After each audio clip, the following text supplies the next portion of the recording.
नमस्कार, आप देख रहे हैं पीटीएन न्यूज और मैं हूं आपके साथ प्रभाकर पांडे। आपको बता दें कि लोक जनशक्ति पार्टी रामविलास के सांसद अरुण भारती ने यूनियन बजट को लेकर सराहा है प्रधानमंत्री को और कहा है कि ये किसान और मध्यम वर्गीय लोगों के लिए बहुत ही वरदान साबित होने वाला है। उन्होंने कहा कि गरीब और अमीर के बीच के फासले को दूर करने वाला है और शहर और गांव के बीच के दूरी को फासले को कम करने वाला ये बजट बहुत ही वरदान साबित होने वाला है। तो वहीं इस बजट को लेकर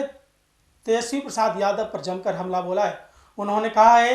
कि जिस तरह से ये हमलावर हो रहे हैं विपक्ष, इनको पहले पूरी तरह से बजट को पढ़नी चाहिए, उसके बाद ही कोई बयान देनी चाहिए। तो दूसरी तरफ चिराग पासवान भी गदगद होकर कहा है कि जिस तरह से निफ्टिंग का मांग मैंने किया है वित्त मंत्री से, और आज मैं आभार प्रकट करता हूं कि इस तरह से जो निफ्टिंग का बिहार में जो दिया है इस बजट में, वो मैं प्रधानमंत्री और वित्त मंत्री को भी आभार प्रकट करता हूं। और क्या कुछ पूरे मुद्दे को लेकर कहा है, पहले आप ये वीडियो देखें। बिहार में जो अभी आवंटन आया है लगभग 20,000 करोड़ से ज्यादा का जो नियमित बजट है उसके अलावा दिए गए हैं, इसका हम लोग स्वागत करते हैं। और हम लोग ये चाहेंगे कि बिहार जो हर मानकों में, भारत के अर्थव्यवस्था के हर मानकों में जिस तरह से लगातार राजद की सरकार में पीछे रहा है और लगातार जिस तरह से एनडीए की सरकार ने इस पर ध्यान देने का काम किया है, ताकि आने वाले समय में बिहार भी अगले राज्यों के साथ कंधा से कंधा मिला करके विकसित भारत में अपना योगदान कर सके, इसके लिए हमारा निरंतर प्रयास रहेगा। हमारी पार्टी का, हमारे राष्ट्रीय अध्यक्ष जी का प्रयास रहेगा कि बिहार को इस तरह से विशेष ध्यान मिलता रहे। ध्यान मिलना इस बात का भी परिचायक है कि भारत में लोग धीरे धीरे अब ये स्वीकार करने लगे हैं कि बिहार का हर मानकों पे पीछे होने के बावजूद इनका जिस तरह से लगातार हर क्षेत्र में हमारी सहभागिता रही है, जरूरी यह है कि अब इनको पहचाना जाए,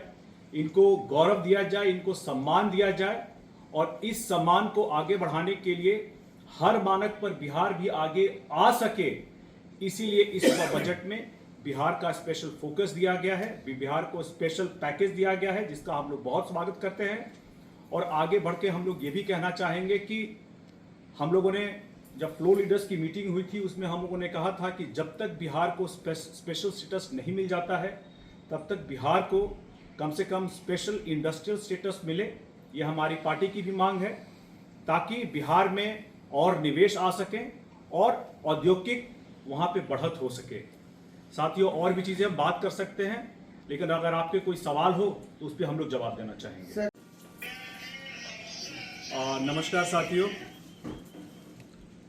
कल जो केंद्रीय बजट आया है जिसको लेकर के आप सभी के पास जानकारी होगी, लेकिन हम लोग इस केंद्रीय बजट में जो बिहार के लिए आवंटन हुआ है उस बारे में बात करने के लिए आप लोगों को बुलाया है। और सोचा कि इस बारे में लगातार जिस तरह से चिराग पासवान जी के प्रति जो अपेक्षा है, उनसे जो उम्मीदें हैं और जिस तरह से लगातार बिहार की जनता एक निश्चित समय होने के बाद अपने नेता हमारे राष्ट्रीय अध्यक्ष माननीय चिराग पासवान जी के द्वारा किए गए कार्यों का ब्यौरा लगातार उनसे उम्मीद कर रही थी, उसी बारे में आप लोगों से चर्चा करने के लिए हम लोगों को लगा कि अपना पक्ष रखना चाहिए। चिराग पासवान जी का बिहार को लेकर के जो विजन है, बिहार फर्स्ट बिहारी फर्स्ट का, उसकी छाप इस बजट में देखने को मिली है। अगर मैं आगे बढ़ के कहूं तो ये Bihar first Bihari first vision को साकार करने की तरफ बढ़ता हुआ एक कदम है। हमारे बिहार फर्स्ट बिहारी फर्स्ट में जिस तरह से चिराग पासवान जी ने रोजगार के क्षेत्र में, ऊर्जा के क्षेत्र में, स्वास्थ्य के क्षेत्र में, इंफ्रास्ट्रक्चर आधारभूत संरचना के क्षेत्र में लेकर के जो भी उन्होंने प्रावधान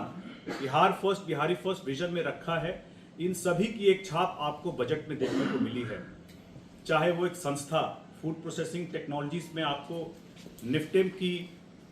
अभी तक 2 निफ्टेम है पूरे भारत में, तीसरी निफ्टेम की मांग हो रही थी जिसको बिहार के लिए आवंटित किया गया है। शिक्षा के क्षेत्र में ही आईआईटी पटना का जिस तरह से विस्तार करने के लिए है,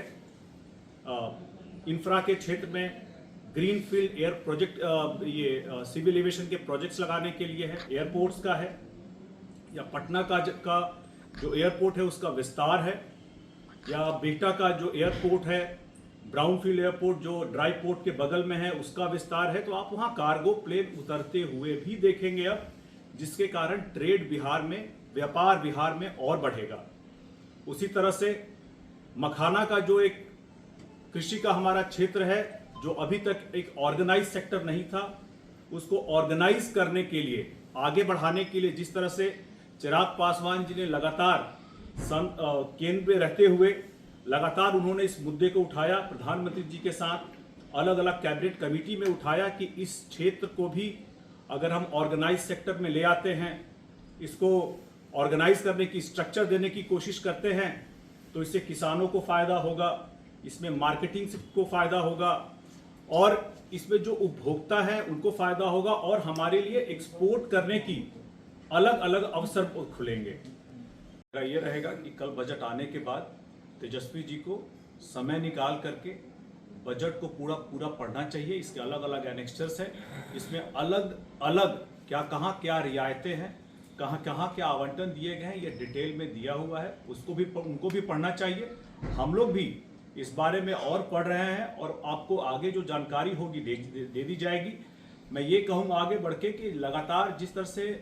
तेजस्वी जी नकारात्मक विपक्ष की भूमिका निभाते रहे हैं और अलग अलग मुद्दों को उठा रहे हैं, रेल में किस तरह की रियायतें दी गई हैं, नहीं दी गई हैं, एक बार में उसके बारे में वो भी हम लोग को बताएं, हम लोग भी आगे फिर उसका जवाब दे पाएंगे कि रेल में अपनी तरफ से क्या रियायतें दी गई हैं। अभी फिलहाल पीछे ही बजट आने से पहले ही रेल मंत्रालय की तरफ से बहुत लंबित पुराने जो कार्य थे वो हम लोग के कई जमुई अपने लोकसभा क्षेत्रों में किए गए हैं। हमारे जमुई लोकसभा में ही कटौना हॉल्ट, जो कि एक वहाँ पे लगभग 10-15 पंचायतों को मदद कर सकता है, ये सारे कार्य हुए हैं। और जिस तरह के लगातार अलग अलग आवंटनों को लेकर के तेजस्वी जी बात कर रहे हैं, अगर डिटेल में बात करेंगे तो हम लोग भी उसका जवाब देंगे। फिलहाल बजट को उनको पढ़ने की बहुत ज़्यादा ज़रूरत है। मेरा तेजस्वी जी से पहला सवाल ये रहेगा कि क्या उन्होंने बजट को पूरी तरह से पढ़ा है, और अगर पढ़ा है तो क्या उन्होंने इसके प्रावधान अलग अलग जो आवंटन किए गए हैं उसके पीछे क्या उसकी मंशा है, क्या सोच है, उसके बारे में सोचा है, समझा है। देखिए, ये बड़ा आसान होता है किसी भी चीज़ को लेकर के कह देना कि ये पुरानी बोतल में नई शराब दी गई है, और कमाल की बात यह है कि ये तेजस्वी जी कह रहे हैं जो खुद चार्टर प्लेन में घूमते हैं और बिहार के विकास की बात करते हैं। देखिए, जिस तरह की तत्परता, जिस तरह की सोच और जिस तरह का एक विचार हमारे राष्ट्रीय अध्यक्ष जी लगातार प्रधानमंत्री जी के सामने बिहार के विकास को लेकर के रखते रहे हैं, ये उसी सोच को कारगर करता हुआ बजट है। पहले भी जो उन्होंने, खास करके मैं ये कहना चाहूँगा कि उन्होंने मखाना बोर्ड के बारे में बोला है, सरासर गलत है। उनको नहीं पता है इस बारे में, तो उनको जानकारी लेनी चाहिए कि इस सेक्टर को आज के दिन में ऑर्गेनाइज करना एक बड़ी पहल है। और वो लोग लंबे समय तक सरकार में रहे थे और अपने समय में नहीं कर पाए थे। जिन कामों को वो अपने समय पे नहीं कर पाए और उनकी बात की एनडीए सरकारें कर रही हैं, उसका उनको सम्मान करना चाहिए, उसको एक्सेप्ट करना चाहिए। सिर्फ किसी भी मैटर पे, किसी भी चीज़ पे विरोध करने के लिए विरोध नहीं करना चाहिए। उनको भी एक सकारात्मक विपक्ष का भूमिका निभाना चाहिए। अभी लगातार देखने हमें आ रहा है कि वो सरकार की योजनाएं, पॉलिसीज और परियोजनाओं को ये विरोध करने के बजाय वो पर्सनल अटैक ज़्यादा करते हैं। अभी उन्होंने मुख्यमंत्री पे किया, और चूंकि अपने समय पे बहुत सारे कार्य जो नहीं किए थे अब वो हो रहे हैं, तो उस पर अपना विरोध वो जता रहे हैं, जो हम लोगों की समझ में भी आता है।